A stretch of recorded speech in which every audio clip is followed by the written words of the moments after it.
Sveiki, esu Donatas iš įmonės Hidrobalansas ir šiandien esame viename iš mūsų komandos įgyvendintų objektų. Atlikus šitą objektą buvo paruoštos juodgrindės ir nulinė kanalizacija.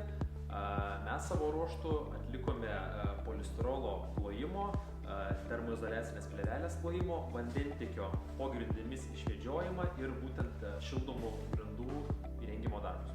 Šio objekto specifika buvo tokia, kad mums pasirodžius jau buvo atlikta nulinės kanalizacijos įrengimo paslauga ir kur buvo problema, kad nulinė kanalizacija iš grindų betone buvo iškelta ne sienų pozicijose.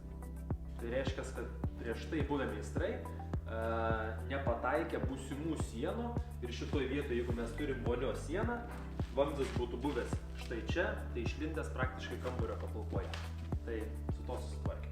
Atlikus vamzdyno montavimo darbus, tiek vandentiekio, tiek grindinio šildymo vamzdeliai buvo užspausti oru, taip patikrinant ir užkertant kelią bet kokiems vamzdyno nesandarumams tada, kada bus užbetonuotos grindys ir jau pataisyti jokių galimybių nebus.